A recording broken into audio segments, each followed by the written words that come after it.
This is Morning Motivation for Educators on the Bee Podcast Network. Learn about all the shows at beepodcastnetwork.com. You'll hear from a variety of formal and informal educators who help put this podcast together. If you'd like to contribute your voice to this show, please go to morningmotivationedu.com to apply. Welcome to Morning Motivation for Educators. I'm Danielle Nuhfer, a former teacher who knows firsthand how exhausting and overwhelming this work can be. After 20 years in the classroom and 2 bouts of burnout, I found tools to help teachers not just survive, but thrive. I created Teaching Well to help educators like you manage stress, find balance, and reconnect with the passion that brought you to teaching.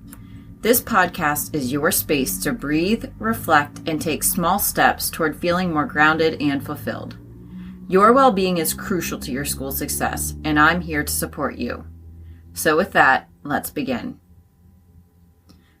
Today I want to share with you how to add a little well to your school year. When we begin our school year, you may just be hoping that things will be a little different. We may just hope and wish that it has to be better than previous years, that this year will start fresh and we'll just be able to get through. But my wish for you as you begin this new school year is to not just survive, but thrive. It's trite, I know, but a serious wish nonetheless. If I know my teacher friends, you may even be rolling your eyes a little bit, like, my lot in life is to persevere, Danielle, do hard things, grin and bear it, make it to the weekend. But what if you could have some practices in place that would help support you throughout your day, not just help you make it to the weekend? The idea is a 4-step process and practice that over time helps to move you from being stuck in a rut to totally transforming your life. I often joke, and because it rhymes, that we are moving from hell to well, but honestly, it can feel like that. So here's the cycle that you need to do all the time, not just when things are feeling unbearable. If we only reserve these practices for when we need them, we will forget. So instead, we will be able to catch ourselves. This is a process that happens more and more automatically as we go. We are able to reprogram our tendencies. It can happen, but we need to do the habit-forming work first.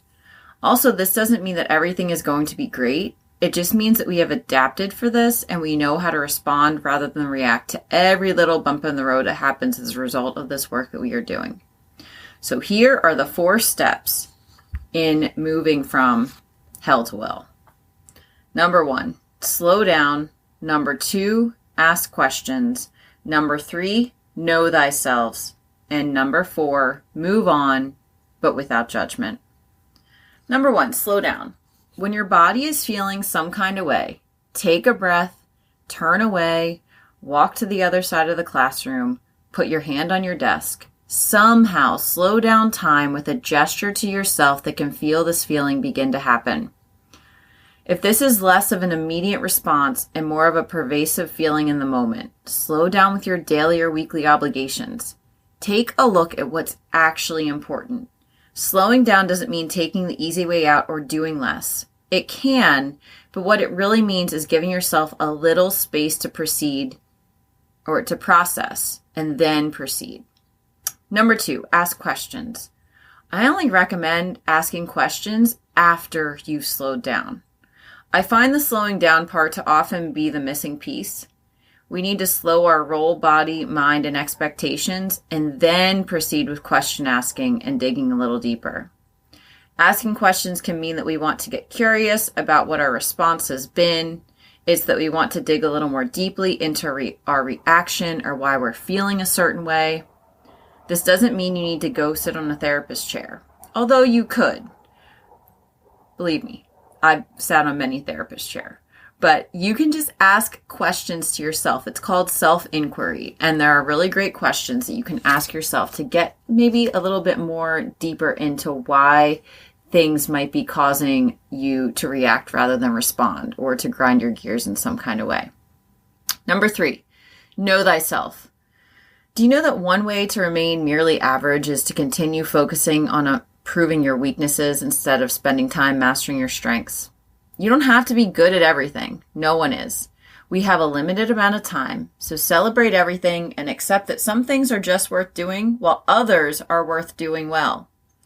When we move ourselves out of the need for constant perfection, we find a little more relief, space, and time in our days and our minds. So again, you can do what you are good at and then let go of the rest. So for teachers, this is incredibly important.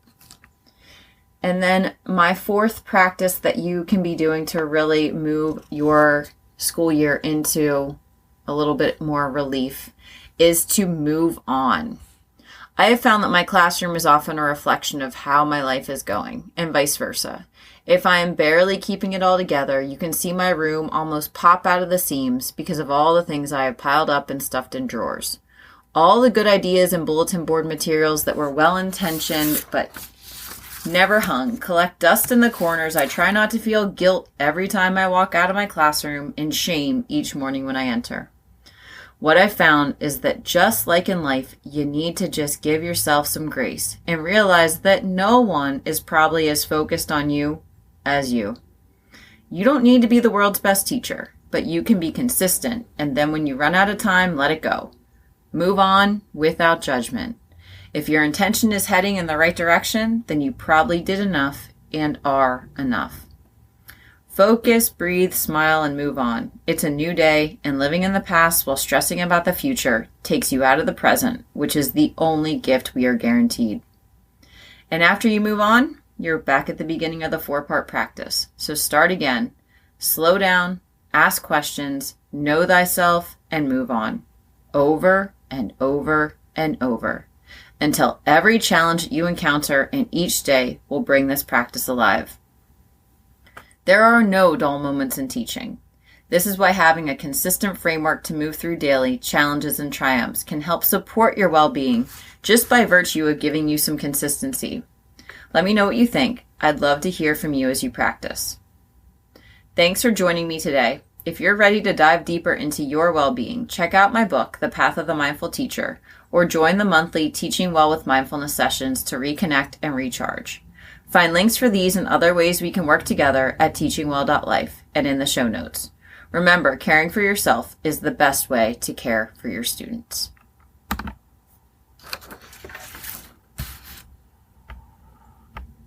Thanks for listening. And whatever role you have in education, we have a podcast for you at bpodcastnetwork.com. Who among your friends and colleagues needs to hear this message today? Please share it with them right now.